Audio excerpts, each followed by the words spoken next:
for two. Kickers are extra, I give them the boot. Ooh, going for two. Sit back, relax while I grab me a brew. Ooh, now I'm reclining while putting my time and I'm ready to go. My spine is aligning and much my lineups, my bank account grow. I am so rich, but knowledge is all that I'm leaving it with. Ooh, listen to this, multiple options, how far can I get? Ooh, DFS Dynasty Redraft, tonight I'm not finishing last. I'm finishing past any and all, I am looking to last. What else? This spot is popping and I am so locked in and only opening the door when it is opportunity knocking. And all of these spots keep on talking and talking. So what are we talking? What kind of alignment? And running it deep, even players forgotten or came from the bottom or hitting that top. And this spot is popping, yeah, this spot is popping. And woo! This is the armchair, yeah. Put up your arms, yeah. Sound the alarm, yeah, yeah, yeah. Woo! What's going on, guys, and welcome to episode 295 of the Armchair Fantasy Show. I'm your host, of course, Jeff Lambert. You can follow me on Twitter at JeffLambert77. Of course, we are here at every Wednesday and Friday night on the Going for Two Live podcast network, and we're on Facebook Live, Twitter, YouTube, and Twitch, and of course, syndicated in all major podcast networks. I'm here with my co-host, as always, Mr. Ryan Steerfoss, who you can follow on Twitter at Foss534. What's up, Ryan? Not much, man. I just saw the highlights from the Central Michigan game that's going on right now. Have you guys seen this? Where they're playing, like, you can't see the field at all because of the snow. It's incredible. Dude, it's like, it's real football season now when you got that. I'm very excited to get 31 inches this weekend in Buffalo. Dude, it's awesome. It's real football season now. Good stuff. All right, joining us tonight for the first time, Mr. Matt Chester, staff writer for DFS Dynasty. You can follow him on Twitter at FFMadJester. What's up, man? Hey, buddy. How are you? Good stuff, man. Good stuff. So real quick, tell my listeners kind of what you do in the fantasy space, kind of how you got into it, and anything else you want to talk about. Happy to be here. Happy to be in the fantasy space. Got into Dynasty through COVID, I guess, and been just locked into it for the year and a half since. So it's really nice to be here and be able to talk to y'all and just kind of talk shop pretty much every hour of the day because Dynasty never stops. Good stuff. And then over at DFS, what do you write over there? You have anything particular, or are you just kind of a staff writer, or how does it work over there? I'm just a staff writer. We do a lot of roundtables. It's over at dynastyfootballfactory.com, or on Twitter, it's at DFF_Dynasty. And we cover everything from Devy through Dynasty to even seasonal, and a good bit of betting in DFS. I personally like to go into more Dynasty theory, but anything you could possibly want is at that website. Good stuff, man. Good stuff. And how long you been doing it? You said you've been in Dynasty for a little over a year. Have you been doing that for the same amount of time, or? I've been playing in Dynasty for a year and a half. And how long you been writing? I've been writing for, I guess, since this last off season. I just kind of needed to dump my brain space into thoughts so it would stop bouncing around and then, dying quietly. Good stuff. Good stuff. All right, we got a pretty jam-packed show tonight. Before we get to all that, I got a couple of housekeeping things. So next Wednesday's show, we will not have a season-long show. Ryan takes that week off, and then our Wednesday show will actually be our DFS show that we normally have on Friday. It will be on Wednesday. We will preview the Thanksgiving games and then also break down the main slate as well. Gerson and Tim will be joining me for that.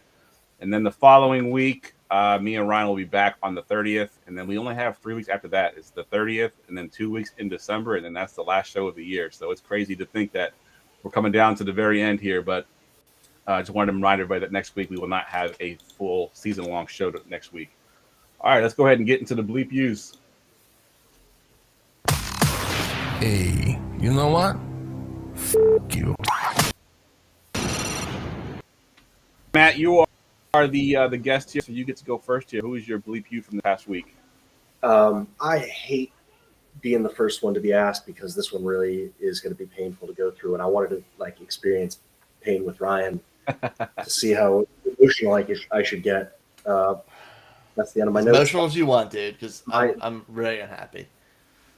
The bleep you of the week for me is the Saints, because at this point in the season, after watching so many games, I live in New Orleans. I'm a diehard New Orleans fan.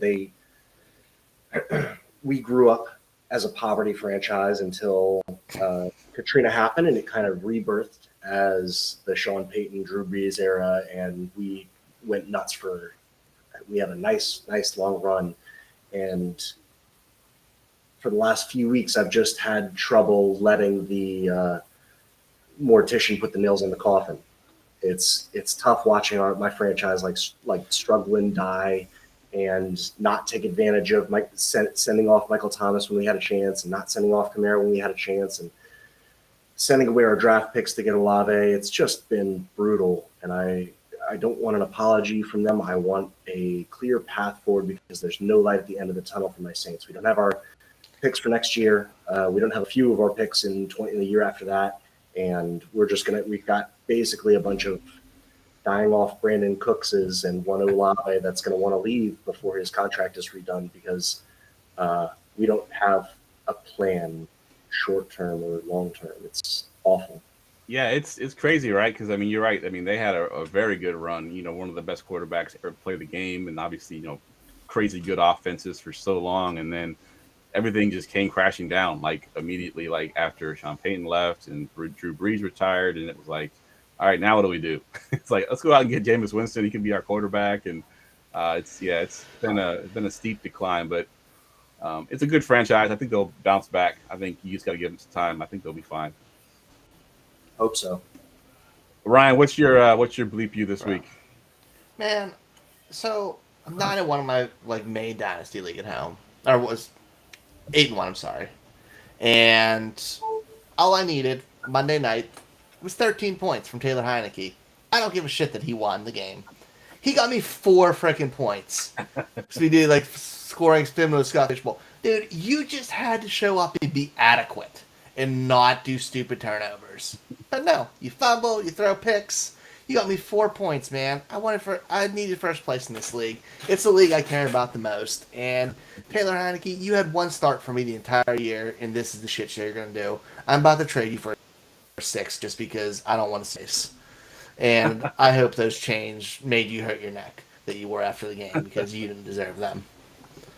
It sounds like he's Bush League Kirk Cousins. Can you imagine? Dude, he is Bush League Kirk Cousins. I won't argue that. Through his legs instead of his arm. Toronto Dave says more. He's mid-equit. He's not adequate. He's mid-equit. Nice. Dude, he wasn't even that, dude. He was garbage. I don't care that they What's won. crazy is he actually played a good NFL game, right? I mean, but fantasy-wise, it didn't translate because he didn't throw I think he threw 1 touchdown, maybe. Well, the worst, his best play of the game. Boy, oh boy, it's fun that he got the win, but his best play of the game was negative fantasy points because he took a kneel. So, the best he can do is give us negative fantasy points. Yeah, his second best play was probably the throw out of bounds. That when he snapped the ball over his head, he threw the ball out of bounds. That was the second best play of the game. So the best he can do is not hurt himself too badly. Right. Yeah, it was painful. I just wanted that win. I got my Scott Fishbowl win. That was cool. He was at least bad enough where he kept McLaurin from beating me. But kiss my ass. Yeah, so my bleep you this week, it's funny that you went with the Saints because I'm going with my personal team as well, the 49ers. Did get the win on, Sunday night, but George Kittle and Deebo Samuel, who are on my main home league, just did absolutely nothing. I did not even pretend to show up. What's frustrating is I actually used to have Christian McCaffrey on this team as well. Pre-trade, and then when we got him in the trade, I had to move one of them. I couldn't have 3 starters from the same team, so I moved Christian McCaffrey for Jalen Waddle, so that was a good trade, I think. But I'm stuck with Debo and Kittle, who now seem to don't have as much value because Christian McCaffrey is there. Jeff, you should have known better. You knew they got Christian McCaffrey and Elijah Mitchell was coming back. You know they're never going to pass the ball again. But if you're looking at your team and you got George Kittle and Deebo Samuel, are you really benching them for somebody? Are you putting Michael Gallup? That's my other receiver on the bench. Are you putting Gallup over Deebo? You trade them. You trade them. But they didn't have the value that Christian McCaffrey did. I got Jalen Waddle for Christian McCaffrey. I will take that all day. That's fair. 20 for 20. Yeah. 20 In plus 2 years, Christian McCaffrey won't even be anything, and Jalen Waddle will be a top 15 receiver. That's fair. Oh, But, dynasty. I like that. Yeah. Yeah, it's dynasty, definitely dynasty. but still, they're not going to do nothing with Garoppolo in there and all them running backs. You're right. It's kind of fell apart. I traded for Debo in the offseason thinking that he was going to be, what he was last year, and hasn't really worked out that well. And the sad thing is Kittle's not even my starter. You know who my starter is, or at least preseason starter was? Kyle Pitts. So, it just doesn't get any worse than that. So that's going real well for you now. Yeah, not good at all. All right, let's get to the news and notes. News and notes from around the league. News and notes, as always, brought to you by Underdog Fantasy. Single game and single week best ball leagues are here. If you love fantasy football, there's nothing better than weekly best ball leagues like Underdog offers. No need to wait to the end of the season. You can see if you win every week. Download the Underdog app for iOS or Android and use our promo code GF2 and get a 100% deposit match up to $100. Underdog is the fastest growing fantasy football on the market, and there's a reason for that. See what the hype is about. Get the app, use our promo code GF2, and start winning. Also, I wanted to note on there, too, that the pick'ems are on there, and we have a show on Friday nights with the B League. He does some pick'ems for Underdog, so if you play Underdog as well as the best ball leagues, there's some pick'ems on there that are pretty cool, over-unders on players, and B League does a great job breaking those down on Friday for you.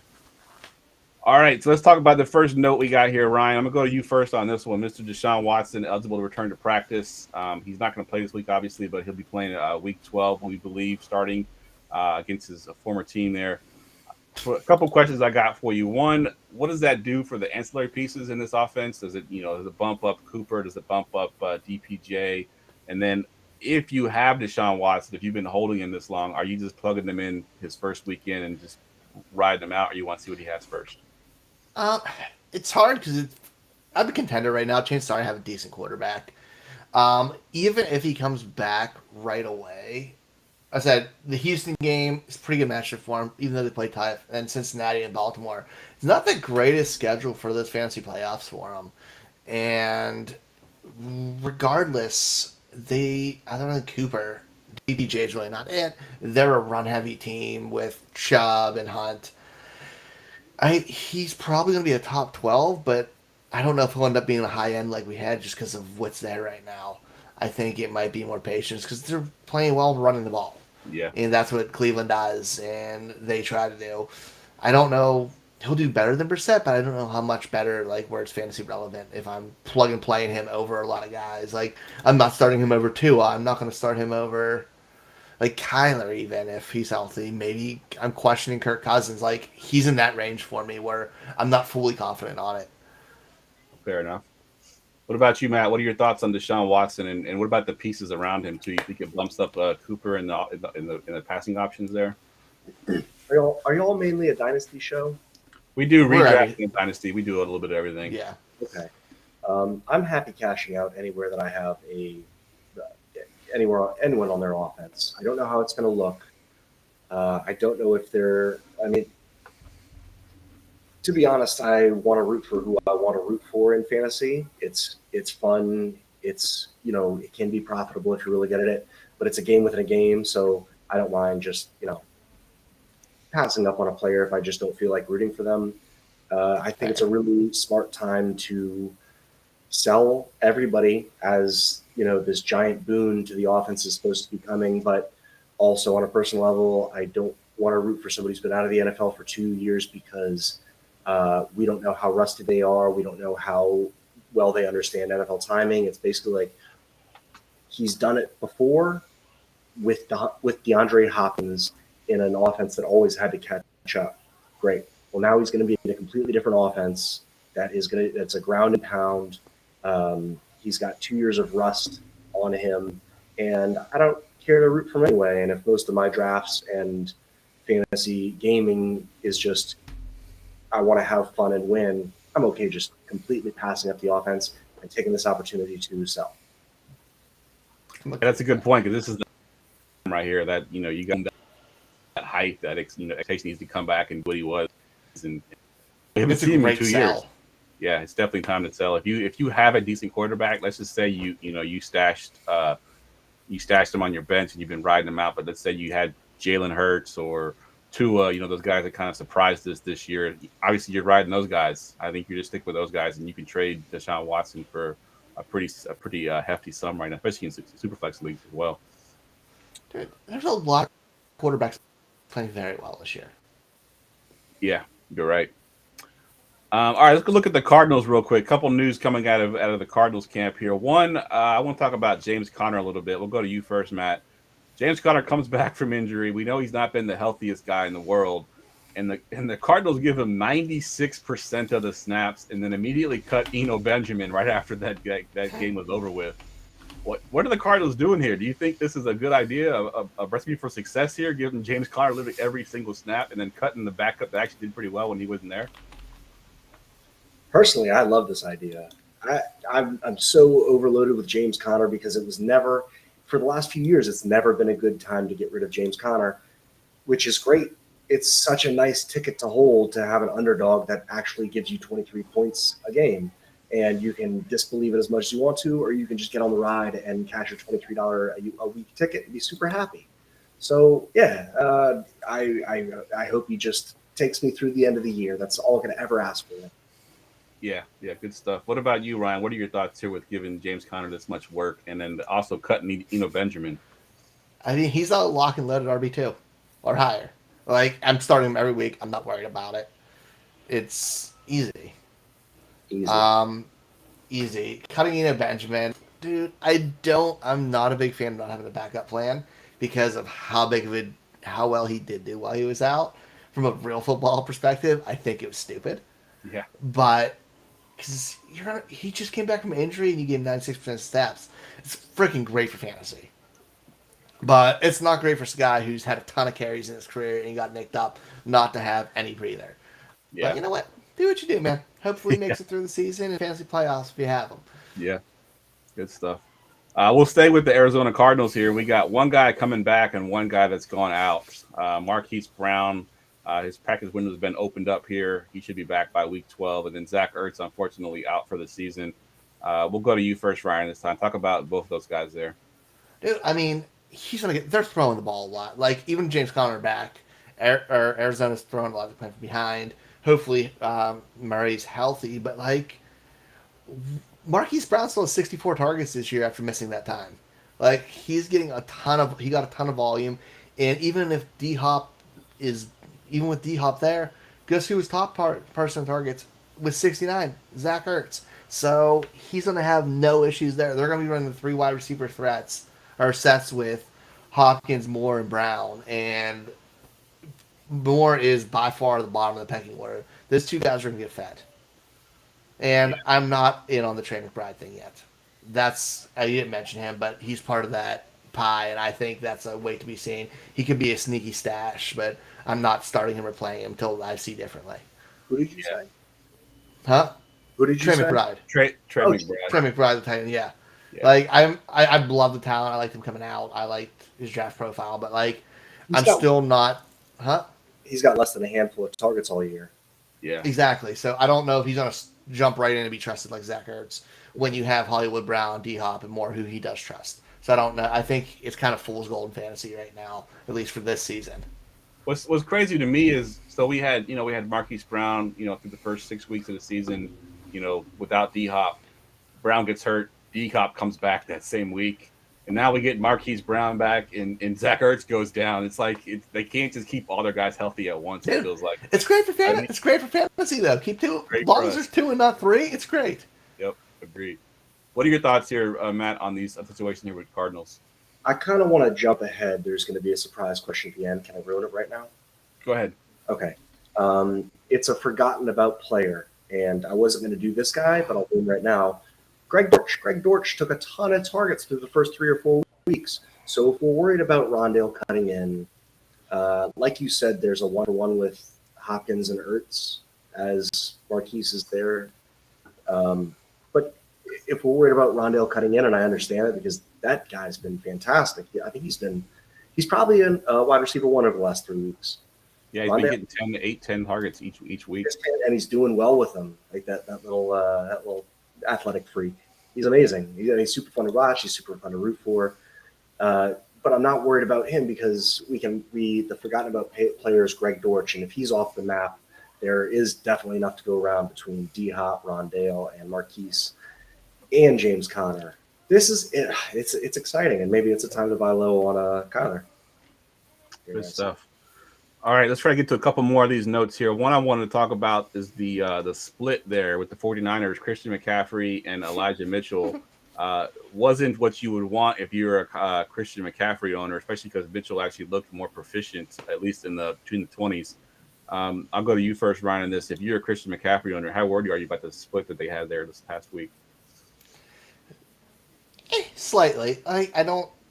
He's going to be an RB1 regardless. He's going to be involved in the passing game. He got targets. He's super efficient because he's one of the most electric players in football. But you know what? Even if he gets a smaller rushing share, San Francisco's total rush attempts is higher than, 80, 90 league. So even with not getting all the carries, that keeps him fresh. That keeps him efficient. And I think he'll still be fine. He's not the RB1 now. I don't know if he's a top 5, but he plug in the top 12. I'm cool with him. Yeah, the thing that Mitchell's playable. Yeah, Mitchell's definitely. I think they're both playable, and I think Christian McCaffrey obviously is the more the pass catcher. Obviously, he didn't catch too many passes this past game, but the way they were running the ball, they need to really throw passes.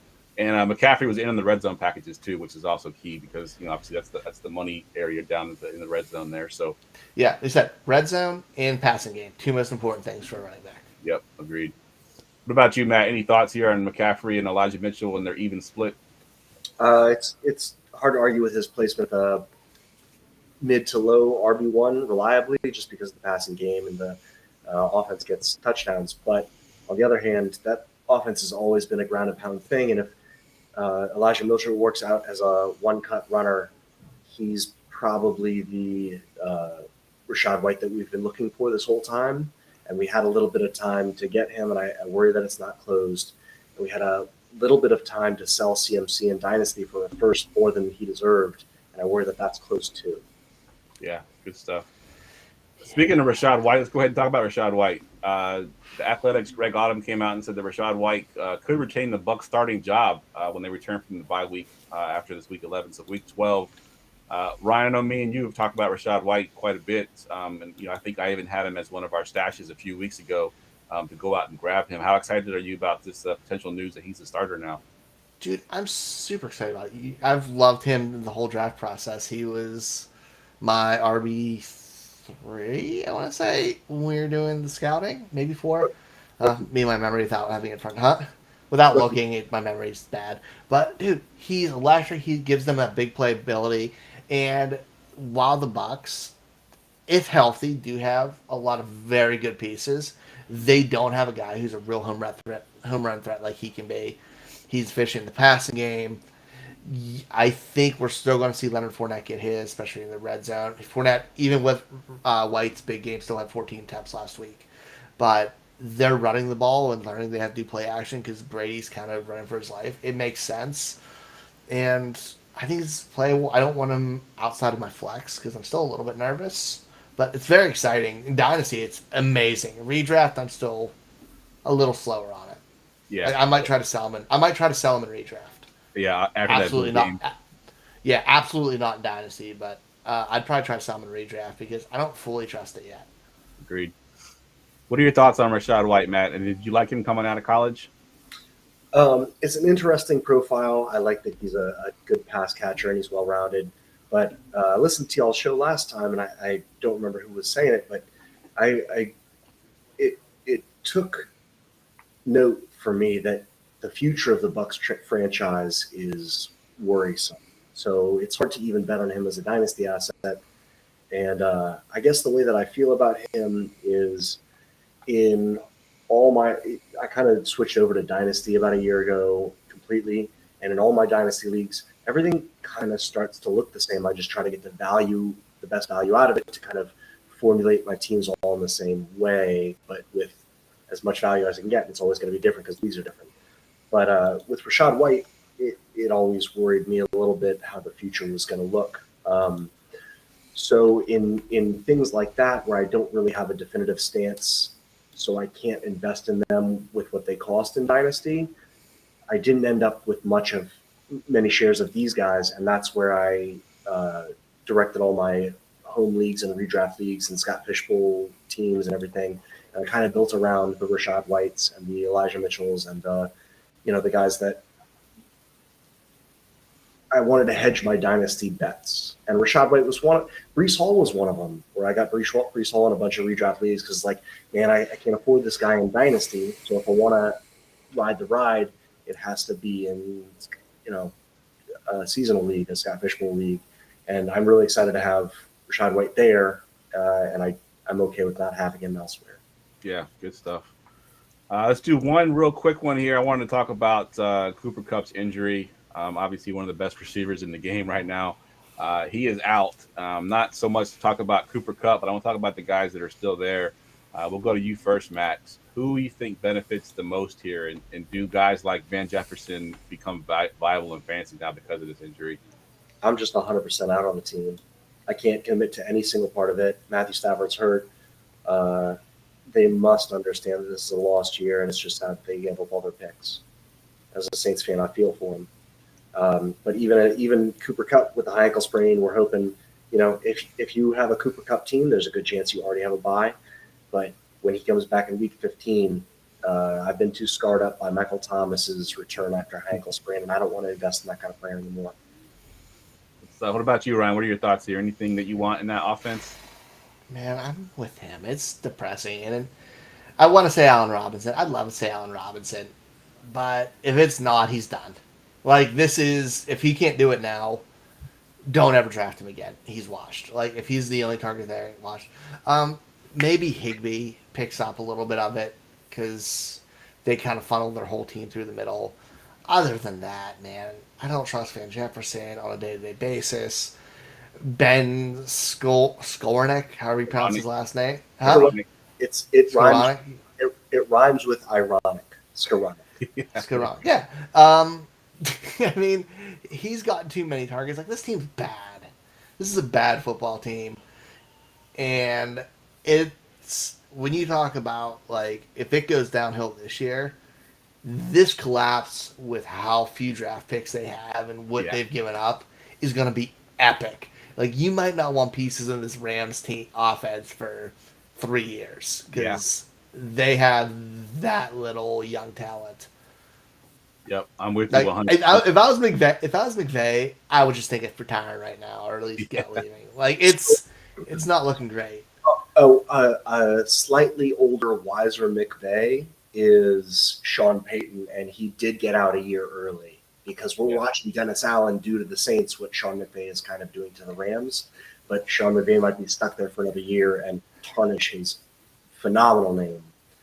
And that's I mean, I don't think they thought that was going to happen because they went all in on big name players again this year. Yep. And it fell apart quick. They worried about the skill positions, forgot about the offensive line, and it's crumbled. The fundamentals. 100%. Yeah, that definitely. They're like the poster child for offensive line is very important. No matter how many skill players you add, no matter how many good defensive players you add, if you're not good down the trenches, then your team's just not going to be good. It's just how it is. Matter. Yep. All right, let's go ahead and get to our mock draft. Attention, everyone. Let's mock draft. All right, this is going to be an interesting one. We're going to take all the players currently in the NFL on your fantasy teams, and we're going to throw them all back into the player pool, and we're going to do a 2-round mock draft for the rest of the season. So if you can take your team that's maybe not doing so well, we're throwing all the players back in with what we know now, and we're going to draft for the rest of the season.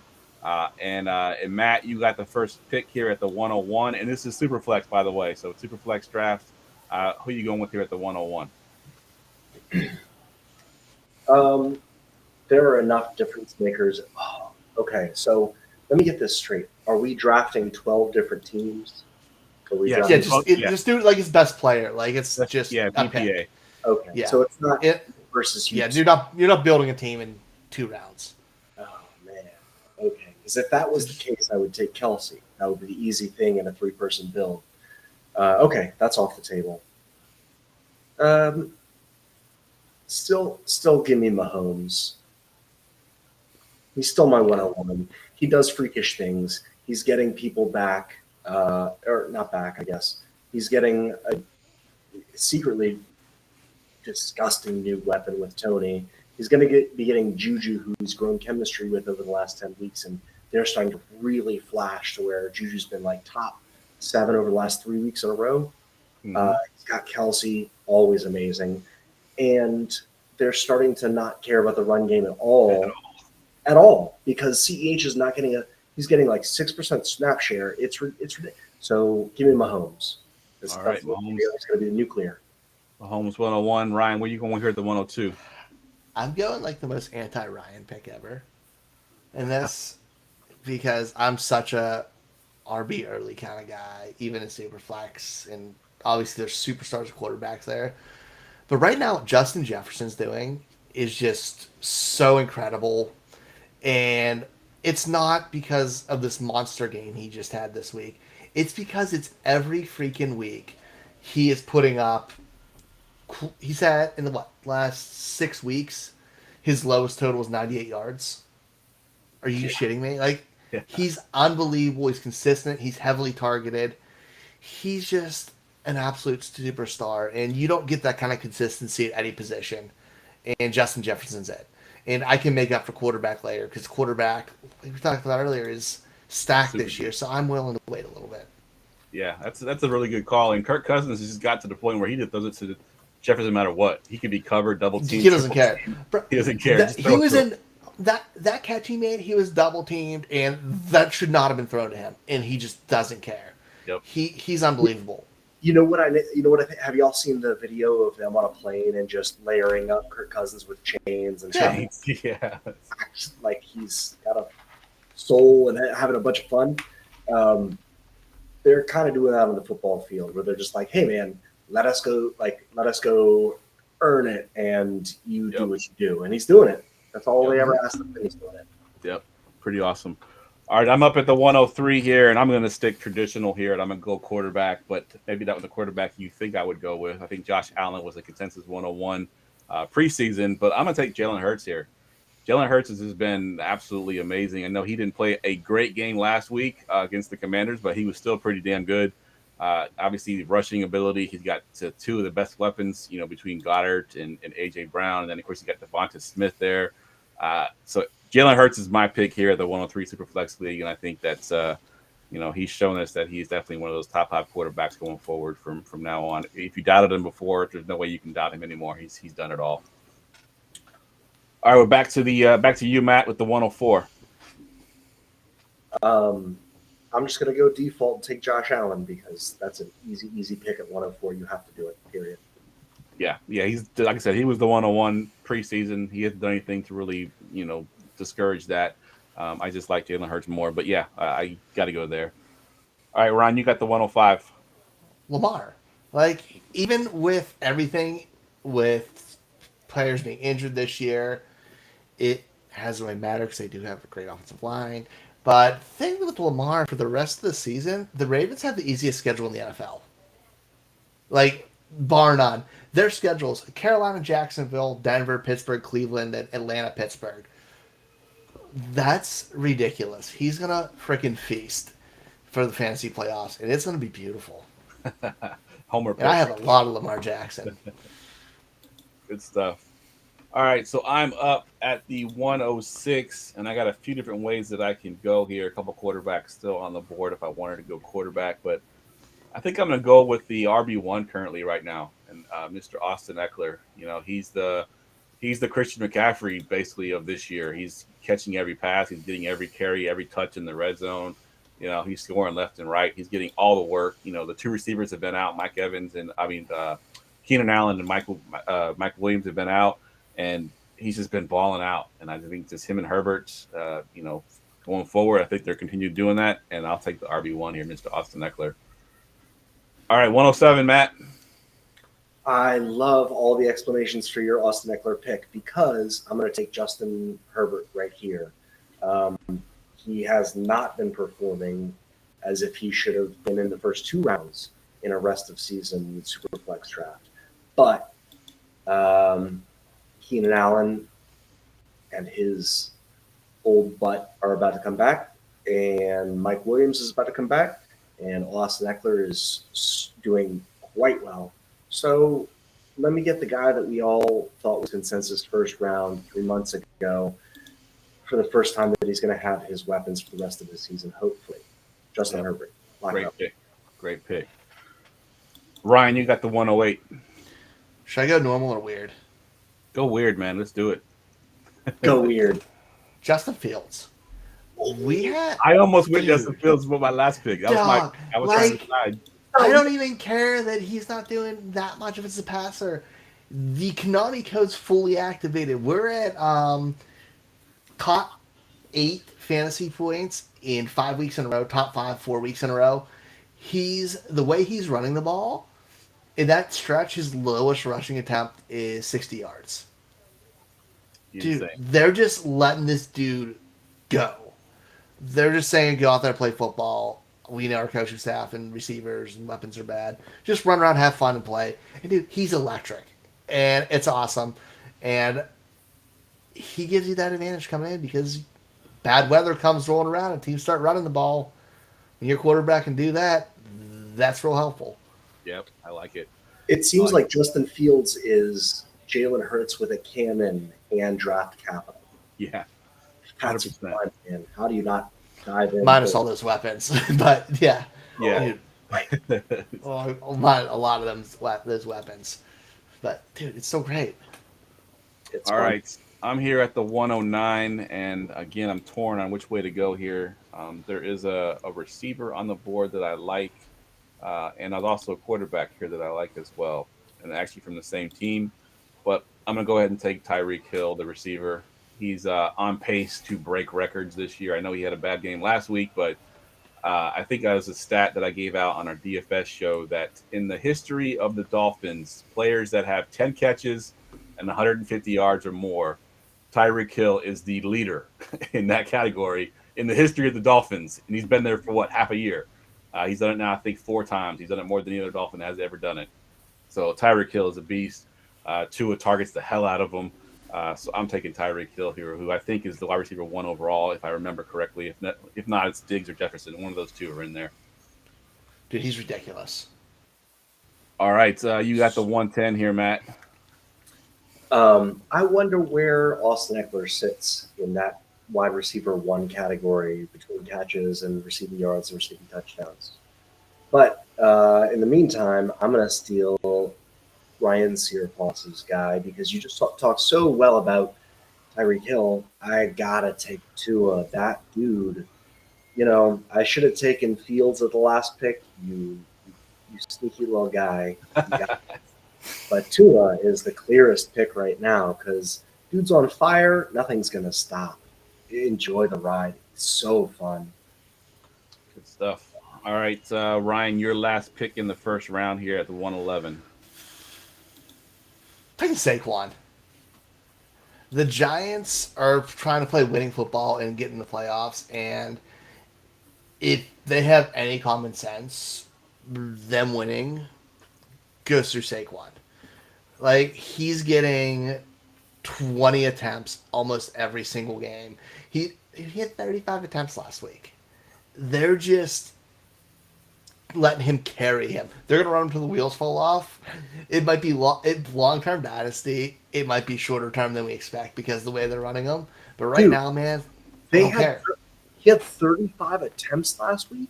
Yeah. 35 attempts last week. That's bonkers. Those are crazy numbers. And he went 22, 24, 20, 35. Wow. Like, he's a workhorse. He's a true NFL workhorse, and that doesn't exist. Fun. Cool. Good pick. All right. So I got the 112 and the 201, the back-to-back here, and I'm going to go with what we call in the DFS world a leverage play position that doesn't have a lot of top-tier players. I'm going to go to the tight end position and take Travis Kelce. Travis Kelce, obviously, he's a cheat code at tight end. You're basically playing a receiver at tight end, getting those kind of points there. Mark Andrews is a close second, but I think Kelce's still a little bit over Mark Andrews, at least for the rest of the he's season. nicked up. And he's nicked up. Andrews nicked up. He didn't practice again today. And then coming back to the 201, I will take the remaining top receiver that I mentioned a little bit earlier, Mr. Stephon Diggs, still a beast. It's not dynasty, so we're not worried about his age, which he's not even that old, but it's just for the rest of the season, and obviously attached to Josh Allen and that explosive offense. So give me Stephon Diggs here. All right, Ryan, back to you at the 202. Oh, God, I was 2 picks away. I always do that. At the 202, I'm taking Joe Burrow. I think he's been very underappreciated this year and has not been talked about literally at all, and he's still QB5. Yep. They're throwing the ball a lot, and you know who's going to be coming back on that fantasy playoff run? Jamar Chase. Yep. And I like the idea of Joe Burrow with a full health receiving core.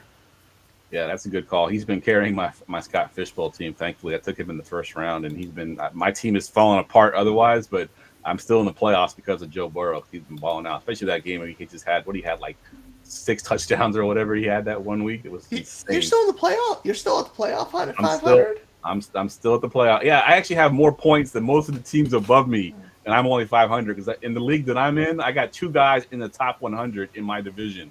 So that's why I'm kind of getting the shaft there with the tough division. What division are you in? The Hyrule division, the Zelda division. Cool. Yeah, and that it's crazy. I'm in the playoffs. The 3 guys ahead of me in that division are not in the playoffs because I got more points than all of them. I just keep losing games. So I'll take it though. All right, the 203 here, Matt. What you got? I'm having trouble deciding. It's only rest of the season. I'm going to take it. I'm going to take Derrick Henry. I should have taken. I regret taking Justin Herbert this entire time, and I took him earlier than the other guy. But Travis Kelce should have gone at 106. Rest of the season, he's just. You want an extra 10 points on your team every single week.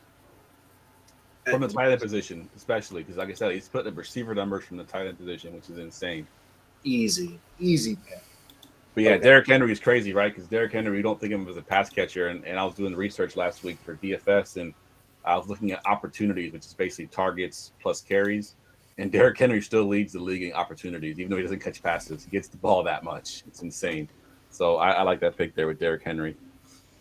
All right, so it's back to me. Got a couple guys here. I think this is kind of a teardrop right here. I think most of the guys that we picked were pretty much set.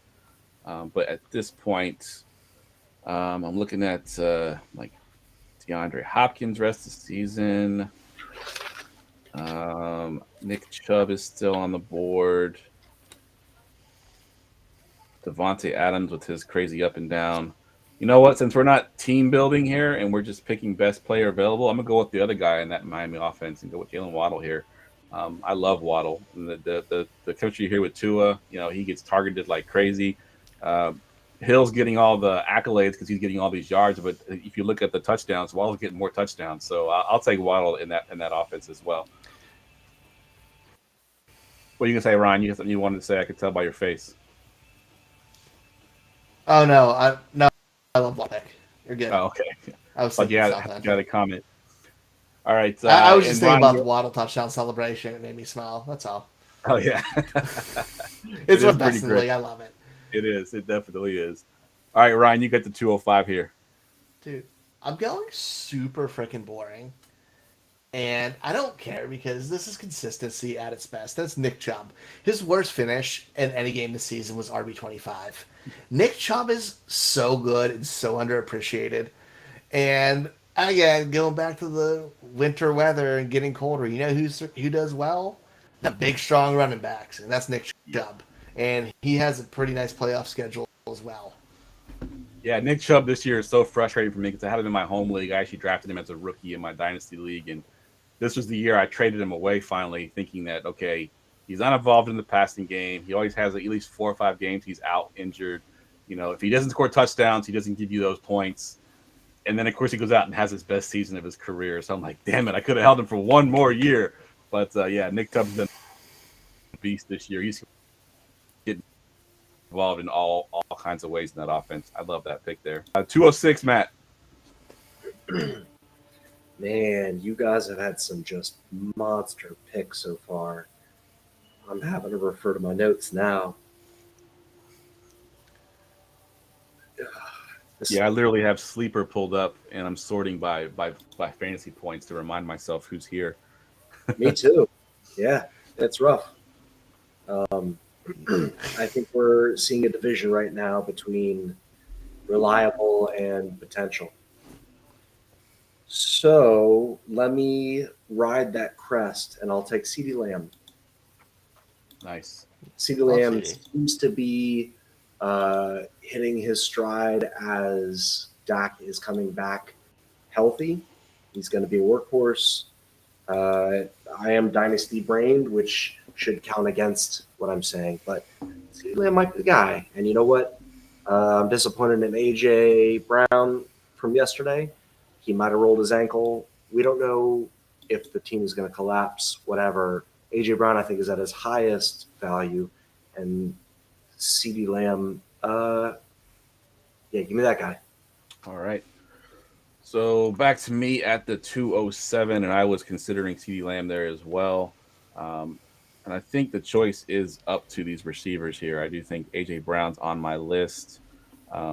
Also, the guy I'm going to take here, I'm going to go ahead and take DeAndre Hopkins. He's been an absolute monster since he came back from his injury or his suspension, and he's proving everybody that he wasn't actually on PEDs, that he can still do it even without the PEDs. So I do think Hopkins is one of the top receivers in the league right now, and he's not getting Barry Bonds. Yeah, exactly. But yeah, Hopkins is my pick here. I think hopefully Kyler Murray comes back and he's healthy. I don't think Colt McCoy is going to be able to support DeAndre Hopkins. So hopefully Murray's situation with his knee or hammy or whatever it is right now is good, and Hopkins is back to what he was. All right, Ryan, you are at the 208.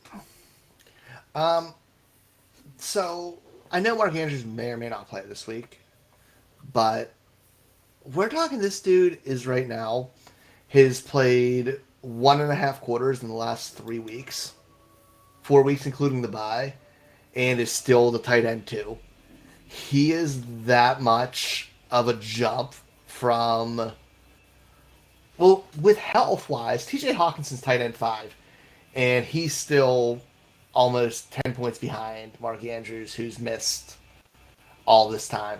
He's going to be back.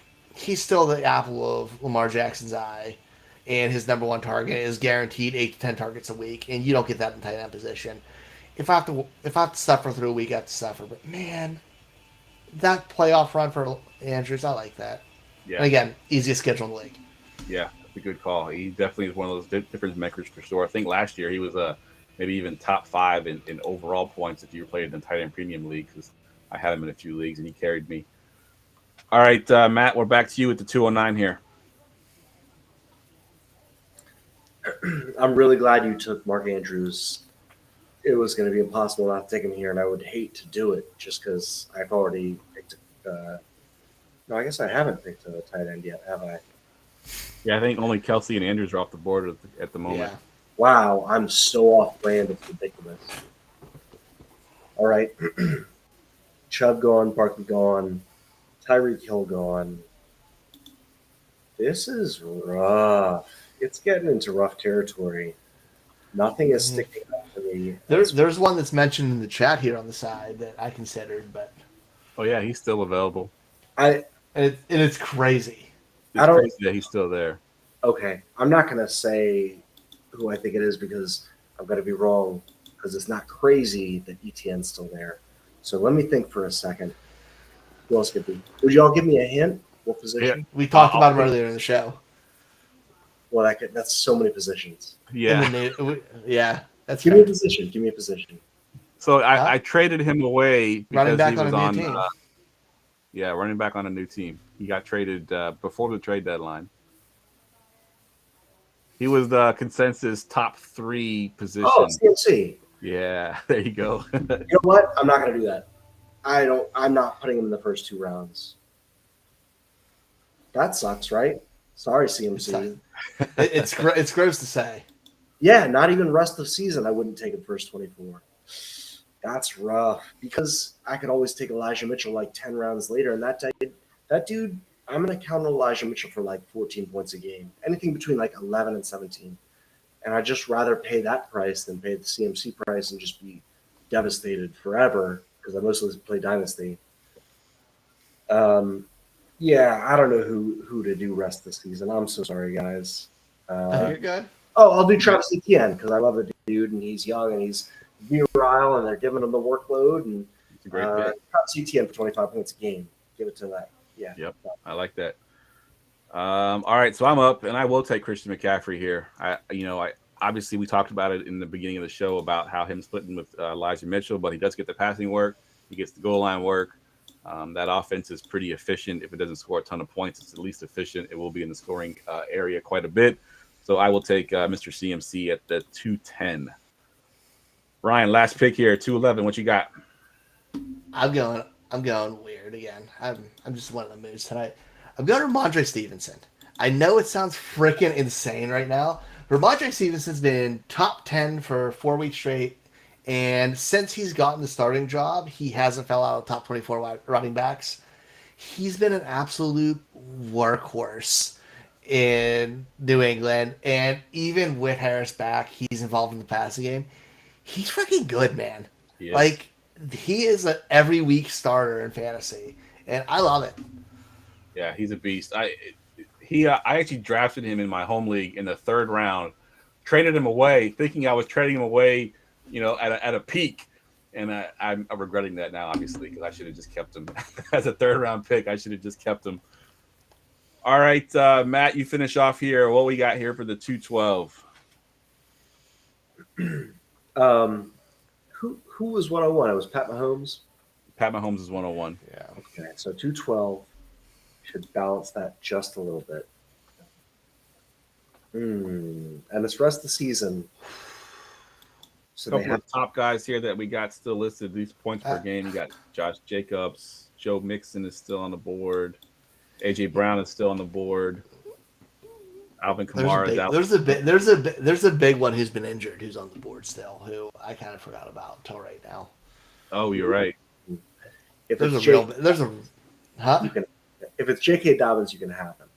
No. Nope. Bigger than that. It's a real big one. He's probably your 102 in Dynasty. What? He's definitely he's a top 5 pick in Dynasty. But he probably won't be back until playoffs. I think I already mentioned in the show that I'm just going to stay away from that entirely. So, you already took DeAndre Hopkins? Hopkins off the board, yep. Oh, man. You know what? You got Amon-Ra St. Brown is there. Like I said, Joe Mixon, Dalvin Cook, Alvin Kamara. I'll mention the guy Ryan's talking about, Jamar Chase, still on the board. Oh, I'll take him. Yeah, I'll take Jamar Chase. That's fair. That's fair enough. I am terrified, though. I'd almost, you know what? Nah, I'll take Marquise Brown instead. Marquise Brown? All right. Yeah. He gave me the highest option as Jamar Chase, and at this point for the rest of the season, I'd rather have Marquise Brown than Jamar Chase. He just seems closer to coming back. Yeah, I will say that the doc, he's on our show on Monday nights, and he's a little worried about Chase coming back at all this season. Who's the doc? It's James Ferretti. He's a going for 2 injury analyst, and we just call him the doc. But he does his injury stuff on Monday night. When Jamar Chase first went out and they didn't put him on IR, he was surprised, thinking that there's no way he comes back, before 4 weeks, and he'd be surprised if he came back at all and was the same person. So he's a little afraid for him for the rest of the season as well. So, all right, we're gonna do a couple. We're kind of gets the clock here, so we'll do them real quick here. We're gonna do some rest of season stashes. These are some guys that are probably sitting on waiver wires, maybe sitting on the bottom of your bench, and you're thinking about cutting him, but for the rest of the season, maybe you want to hold on to him. We'll go to you first, Ryan. Give us one of your rest of season stashes. Isaiah Likely. I've talked about him nauseam on the show, but even if I don't have Andrews, but especially if I have Andrews, I want him on my bench because if he's not back, if he re-aggravates something, he's so heavily targeted in that offense that he has tight end 1 potential for the rest of the season. with Bateman being on IR, there's a possibility and likely have some kind of value going forward. Yeah, he has individual value too, but like, man, if he's not back, he has he could be a top 3 tight end. Yep. And it's freaking crazy to say. Agreed. All right, Matt, what do you got for one of your stashes? Well, I just want to argue with that last point for a little bit. Isaiah Likely's been awesome. Charlie Kolar, they drafted before Isaiah Likely. Oh, I know they did. He's entirely free. Just put him on your bench. We don't know how the draft capital battle is going to go between those two because Charlie Kolar's been hurt since preseason. It's hard to invest in somebody long term when the person above them might come back and the person below them might be better. We don't know. It's crazy. So Baltimore's done that 3 times now with tight end position. Hayden Hurst, and right? Hayden Hurst and Mark Andrews. Andrews is the one who is Ed Dixon and Dennis Pitta. Dennis Pitta was drafted later. He ended up being the starting one. Same thing. It's really weird. It's a weird phenomenon, but they always do that double dip. And so far, 2 out of 3 times, it's been the later one who's had that. Plus, like this season, Kohler hasn't practiced, so he has 0 chemistry. So if we're just for sure, yeah, and everybody on the team loves him. Like just from hearing press conferences and that's why, man, unlikely. But I love Kohler for the future. Good stuff. So what you got? Are you not taking Kohler as your stash? Are you? No, I'm sorry. I didn't know how deep to put this. So I had like 4 levels. Go as deep as you want, man. Deep as you Kohler want. was at the very bottom. So let's start at the top.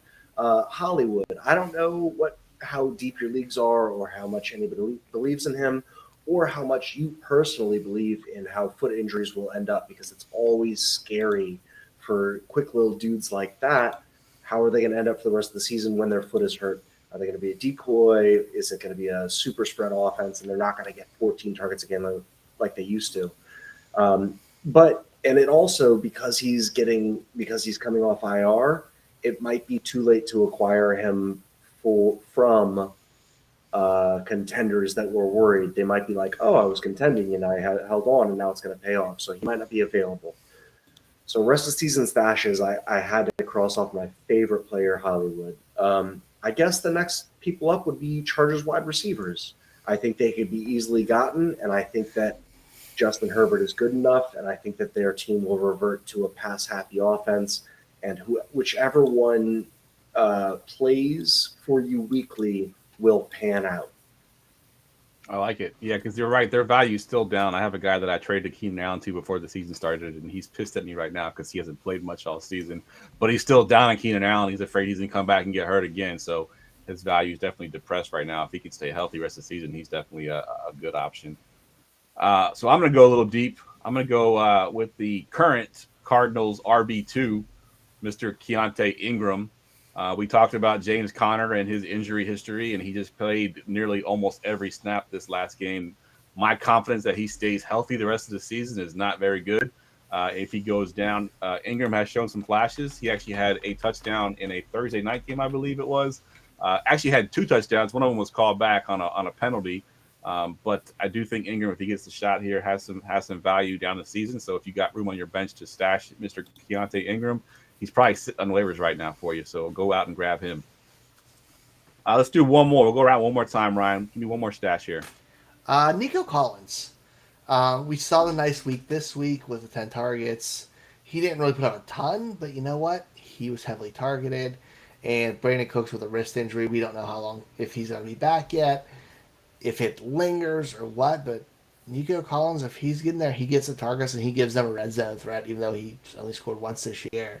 But he has that skill set. I think he has the opportunity to be good. Plus, there are teams going to have to be playing from behind a lot still. Yep. Especially playing some really high-powered offenses come that fantasy playoff run with Dallas, Kansas City, and Jacksonville Championship week on the docket. Nice. All right, Matt, give us one more stash here. I'm just going to go with the basics. Look around your league. Everybody has different values in their leagues, and everybody has different amounts of stashes. So make sure to look at Alexander Madison, A.J. Dillon, Kareem Hunt, and Damian Harris. They've all been painful to roster, but you got to understand the other teams in your league. we're all people. So if you look at the other people in your league, they have to be hurting after rostering. Who am I going to say again? Damian Harris for 10 weeks, Madison for 10 weeks, Dylan for 10 weeks, Hunt for 10 weeks. It's just rough. Go get him. See if you can get him for a song. You might be able to because we don't know how the landscape is going to look at for the rest of the season RB wise. And especially if one of those starters, if Dalvin Cook, Ramondre Stevenson, Aaron Jones, any of those guys, Nick Chubb get injured, then you got an RB1 on your hands probably. Those four guys are definitely capable of it. So I like it. Yeah. I'm going to go really deep here. This one is, we talked about this offense already with Cooper Kupp going out. Can A-Rob take over and be anything special? And we're not sure about that. Van Jefferson's had his opportunities, and he hasn't been great either when he does it. So I'm going with their preseason MVP, Mr. Lance McCutcheon. He's a rookie. He showed out in preseason. Go back and look at his game logs. He was balling out. Hasn't played much at all this year, but you know what? If he gets the opportunity to play, he could potentially be a decent add. He could be one of those guys that you just throw on the receiver 3, get you a couple big games there. But he had chemistry in the preseason. Maybe he carried that into the regular season. But Lance McCutcheon is my super deep stash. Ryan's giving that face like that's really deep. That's real deep. Like, I don't know what league you're playing or you're thinking about playing in, but I dig it. I actually have him in my taxi squad. That's how I know him. I was hoping that he would actually get an opportunity before now, but with Cooper Kupp going down, A-Rob not playing very well, Ben Jefferson coming back from injury, not playing well, maybe he gets a chance. Who knows? We'll see what he has. You just wait till Tutu Atwell comes back in that 140-pound frame. Right now, Jeff sounds like me standing for Jacob Harris for the last 2 years, just hoping. Just hoping. It's all emotional. There's nothing logical about it. 100% agree. 100% agree. All right. Let's go ahead and get to some listener questions. We are up against the clock, so we can't do all of them, but we'll get to as many as we can. Go ahead. Ask me anything. All right. We'll just alternate these back and forth. I'm going to go to you first, Ryan. This one's from MK81 on the Discord channel.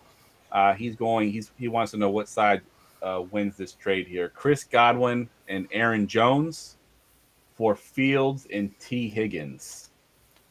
This is a PPR redraft league. Fields and Higgins, it's a pure upside thing.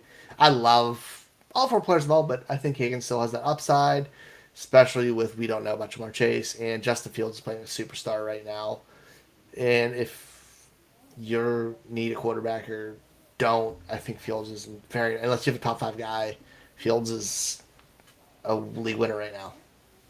Yeah, Fields is one of those quarterbacks. If you're in a 1 quarterback league, you still want him because he's putting up those monster numbers right now. And and T. Higgins is still better than Chris Godwin. And Aaron Jones, he's been good, but he's also been a little inconsistent. So I have some questions there, but I love both of those guys. All right, good stuff.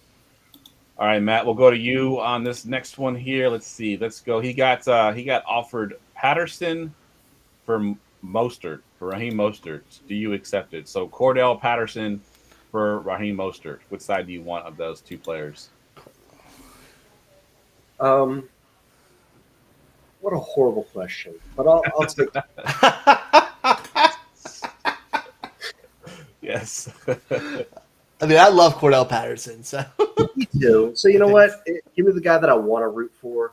Give me Cordell Patterson. Maybe our old salty dog can get 30 points a game. And I'd rather root for that than hope for Raheem Mostert because, I don't know, I'm kind of a Duck Pistons fan also. So, yeah, Cordell Patterson all day, baby. All right. Yeah, I like that one. That's definitely Patterson for me as well. And that was from Logneys on the Discord, just to give him the shout out for that terrible question. Let's see. Let me get another good one here. We'll go to you. Go to this one, Ryan. Colin Rose. He has to start one of these receivers: Jacoby Myers, Josh Palmer, Allen Robinson, or Donovan Peoples-Jones. So I don't. I'm kind of like process limited. I don't want Donovan Peoples-Jones because they're playing like 3-footed snow this week. I'm going to Jacoby Myers. Palmer probably. I'm going to Myers Jacoby Myers. He's the most consistent PPR wise out of those guys. I trust nothing out of those Chargers wide receivers, as fun as they should be. I still don't trust it, and I trust the Rams even less. So I'm going Myers.